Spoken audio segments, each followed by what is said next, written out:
Como supongo que ya sabréis, España está en cuarentena por coronavirus y toca estar encerrado en casa un par de semanas. Un par de semanas los cojones. Al final fueron 3 meses, pero cuando subí el vídeo original era 16 de marzo y yo era algo más optimista. En fin, resubo el vídeo por problemas con YouTube, como siempre. Y aprovechando esto, voy a añadir varios minutos de contenido extra. Así que voy a aprovechar a hacer todos los vídeos que pueda. Y hoy, dada la situación, me apetecía hablar de una gran pandemia que arrasó con Europa hace 700 años, la peste negra.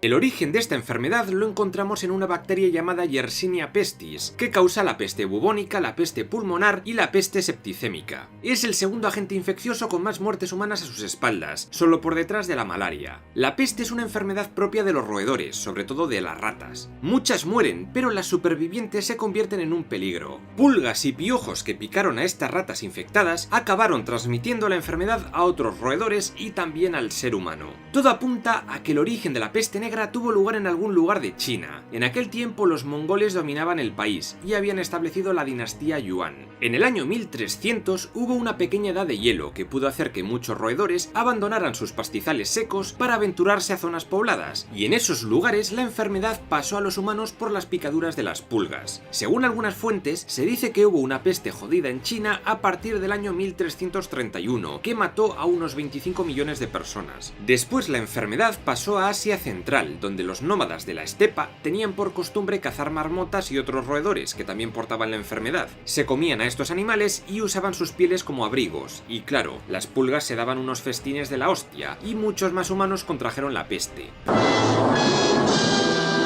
Pero es que encima estaban en plena ruta de la seda, con un tráfico constante de comerciantes y mercancías. Se sabe que la ciudad de Cafa, lo que hoy es Feodosia, en Crimea, a orillas del Mar Negro, fue asediada por mongoles de la Horda de Oro, dirigida por Hani Beg. Esta ciudad era un enclave genovés, y en el año 1346, durante el asedio mongol, estos comenzaron a enfermar por la peste. ¿Qué hicieron entonces? ¿Retirarse? ¡Ni de coña! Su plan fue poner en sus catapultas los cadáveres de los muertos por la peste y lanzarlos sobre las murallas de Cafa para que cayeran dentro de la ciudad e infectaran a los genoveses. Buena gente, sí, claro. Señor.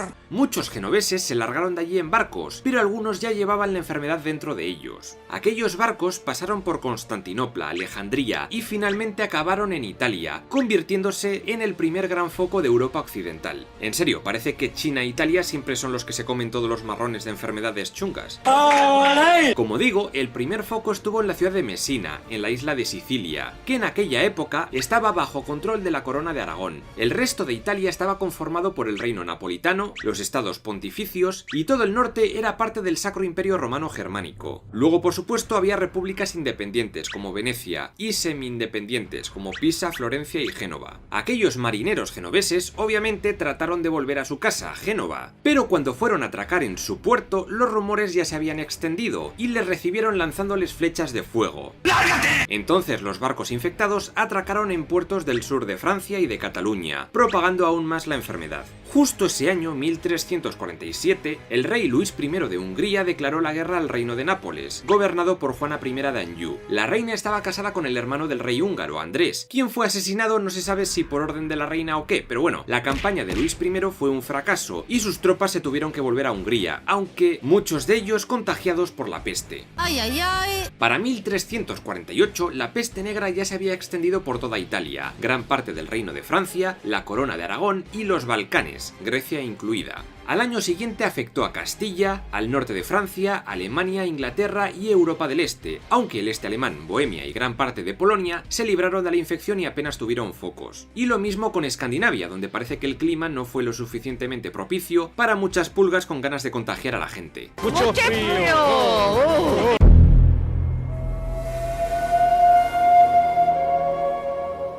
Los síntomas de la peste negra eran fiebre muy alta, escalofríos, náuseas, tos con sangre, mucha sed, sangrado por cualquier orificio del cuerpo, sensación de agotamiento, ¡gangrena! Y apariciones de bubones negros en la piel muy dolorosos. Estos bubones son inflamaciones de los nódulos linfáticos, y cuando se rompían supuraban un líquido con un olor muy asqueroso. De esto vendría el nombre de peste negra, o Black Death en inglés, y la mortalidad era de un 80% más o menos. La gente solía morir a los 5 días de manifestar los primeros síntomas. Pam, pam, pam, pam y a cascarla.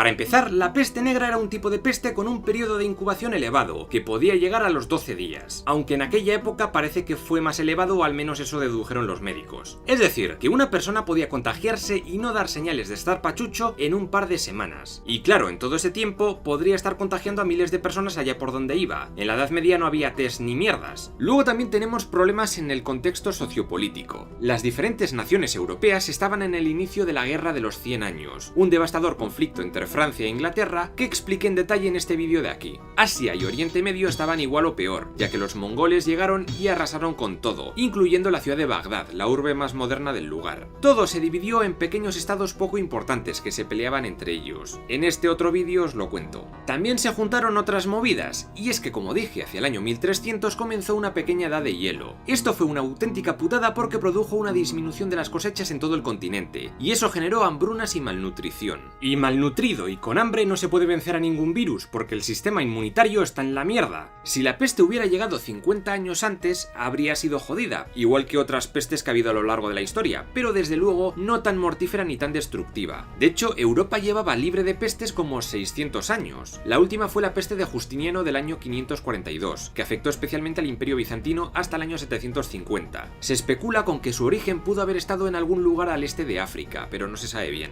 Luego está el tema de las ciudades, donde la peste causó mayor daño. Los virus siempre van a afectar antes a un lugar con mayor concentración de habitantes, y si encima la higiene es bastante escasa, como solía pasar en ese tipo de ciudades grandes, pues apaga y vámonos. Después de esto, quiero aclarar que es completamente falso eso de que en la Europa medieval eran todos unos guarros que no se bañaban. Ya he comentado que, efectivamente, algunos barrios de algunas ciudades medievales tenían una higiene deficiente y que contribuyó a extender la enfermedad. Eso es cierto, pero eso no significa que todos los barrios y todos los pueblos y todos los habitantes de la Europa medieval no se lavaran en su vida, y menos que la iglesia dijera que bañarse era pecado. Eso es falso. En aquella época se bañaban, limpiaban sus ropas con jabón en los ríos, existían baños públicos, compraban perfumes y existían recetarios para tratamientos de piel y ese tipo de cosas. Obviamente, cuanto más rico fueras, más podías permitirte una higiene mejor. Y obviamente, si una persona de hoy en día viajara a aquella época, se horrorizaría con algunas cosas. Pero ni en época romana ni en la medieval existían las comodidades que tenemos ahora. Y aun con ellas, mirad lo mucho que se ha expandido el coronavirus por todo el mundo. Sí que es verdad que durante el siglo XV, ya en la Edad Moderna, la iglesia en Francia empezó a cerrar baños públicos porque decían que allí la gente se prostituía. Pero fue un hecho concreto, en un lugar concreto y en una época concreta. La medicina en la Edad Media no estaba demasiado avanzada, pero vamos, había médicos, hospitales y demás. Buenos ejemplos son Gentile da Foligno, la Escuela de Medicina de Salerno o la Universidad de Bolonia, la más prestigiosa de la época. Aunque eso sí, muchas de estas escuelas eran administradas por órdenes religiosas y todos sus medios adquiridos a base de donaciones. En la Universidad de París, la Sorbona, achacaron la enfermedad a una alienación planetaria, y el médico hispano Alfonso de Córdoba dijo que podría haberse debido a un reciente terremoto en Italia que creó una grieta en la tierra de la que emanaron gases del infierno. Bagdad, la Meca y otras ciudades musulmanas también fueron infectadas, y algunos médicos de allí se negaron a tratar la enfermedad porque lo veían como la voluntad de Alá para castigar a los no creyentes. Se nota que la edad de oro de la ciencia musulmana ya había pasado hace varios siglos. En fin, que la Edad Media no era una buena época para ponerse enfermo. Por cierto, hay un mito que muchos me comentasteis en el vídeo original de que la Iglesia Católica medieval se dedicó a quemar gatos en la hoguera por su relación con la brujería y cosas así. Y claro, al no haber gatos, las ratas proliferaron en las ciudades sin que nadie las cazara y expandieron aún más la peste negra. Yo pensé durante mucho tiempo que esto era cierto, pero no, es completamente falso. El bulo fue cosa de un tipo llamado Donald W. Engels, con su libro de 1999, El auge y caída del gato sagrado. En este libro se afirma que muchos gatos fueron masacrados por orden del Papa Gregorio XI, con su bula de 1233 Vox in Rama. Pero esa bula no dice nada de matar gatos, solo se habla de una secta en Alemania que hacía rituales besando sapos y que tenía una estatua de un gato que cobraba vida y al que tenían que besar en el culo, y ya. Probablemente este falso mito venga de que durante el siglo XV algunas ciudades sí que sacrificaron a algunos perros y gatos callejeros, así como otros animales sin dueños para evitar contagios. Pero esto no fue algo ni mucho menos generalizado, y ocurrió mucho después de la peste negra.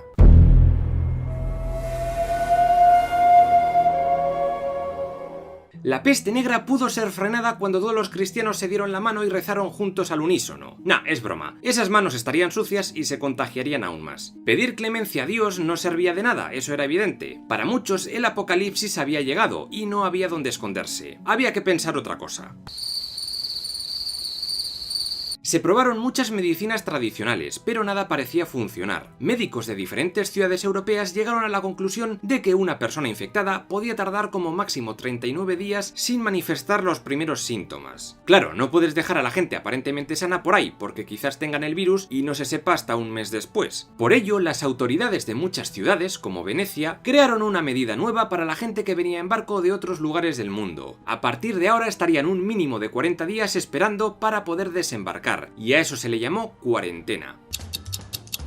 Se dieron cuenta de que aislar a los enfermos era una buena forma de frenar la peste. Pero claro, que en aquellos años te dijeran que dentro de nosotros vivían bichitos muy pequeñitos, pues era muy raro. Aunque un médico andalusí llamado Ibn al-Hatif algo sospechaba y prescribió el aislamiento de enfermos y la quema de sus ropas. Otro andalusí, Ibn Hatima, recomendaba plantar arbustos aromáticos, rociar el cuerpo con aguas de rosas, vinagre, limón y cosas así. Es tiempo de comer flores. Luego se hicieron enterramientos express, fosas comunes y quema de cadáveres, además de muchas medidas de profilaxis, como aislar a los contagiados o taparse la cara con máscaras.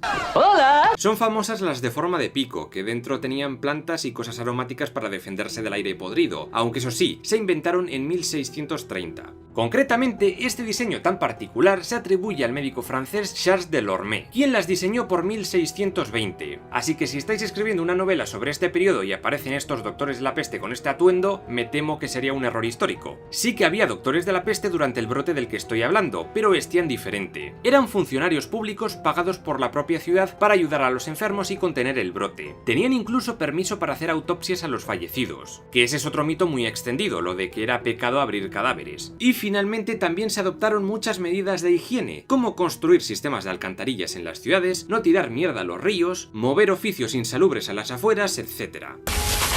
También fueron famosos los lazaretos, que eran hospitales pero aislados, destinados a poner en cuarentena a peña con enfermedades infecciosas como la peste, la lepra o la tuberculosis. El nombre viene por la Orden de San Lázaro, la cual se dedicaba a cuidar a enfermos y leprosos durante las cruzadas. El primer lazareto destinado a la cuarentena de enfermos de la peste negra se creó en Venecia en 1403, en una pequeña isla cercana a la ciudad. Su nombre fue Lazaretto Vecchio. Allí había alojamientos, almacenes, hospitales y jardines, y hasta unos locutorios para que los infectados recibieran visitas dejando una distancia de seguridad. Otra islita cercana a Venecia, la isla de Poveglia, se convirtió en un lazareto durante la Edad Moderna. Fue durante muchos años una estación de cuarentena, pero ahora está abandonada y se ha convertido en un lugar tenebroso. Era allí donde trasladaban todos los cadáveres de los muertos por la peste, los cuales se amontonaron por todo el lugar y tuvieron que incinerarlos. Y en el siglo XX, cuando construyeron allí un hospital psiquiátrico, pacientes y doctores afirmaban escuchar por los pasillos los llantos atormentados de espíritus.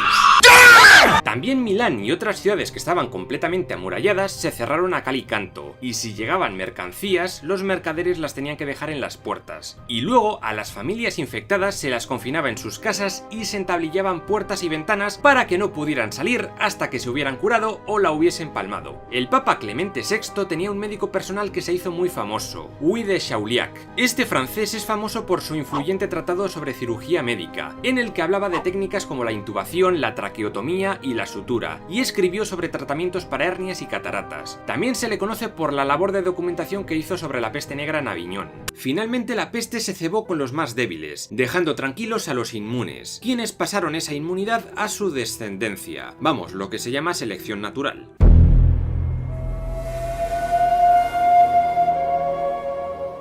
Es imposible de saber la cifra exacta, dado que en aquella época no había censos completos, pero se estima que en torno a un tercio de la población europea perdió la vida, unos 30 millones de personas, de los 80 millones que se estima que podía tener. Y Europa no recuperaría su normalidad hasta un siglo después, y eso sin contar con los muertos en Asia y en África, que se habla de entre 40 y 60 millones de muertos, una salvajada también. Espeluznante. El pico máximo de infectados ocurrió entre los años 1347 y 1353, aunque los brotes más graves y mortíferos ocurrieron en 1348. Italia, el sur de Francia y la zona de Cataluña fueron las zonas más afectadas con diferencia. A partir de 1350 la cosa fue calmándose, pero sí es cierto que hubo algunas oleadas epidémicas posteriores. El brote de 1360 se cebó especialmente con los niños, y otro en 1361 con adultos. Vamos, que hasta el año 1430, 80 años después, esta terrible enfermedad siguió causando pánico, aunque de forma periódica y menos intensa. En esos años, menos, un médico francés que luchó contra la peste fue el famoso Nostradamus. La peste negra no pudo ser erradicada hasta el siglo XIX, tras la llamada tercera pandemia, aunque eso sí, en los últimos tiempos han aparecido algunos focos pequeños, sobre todo en África.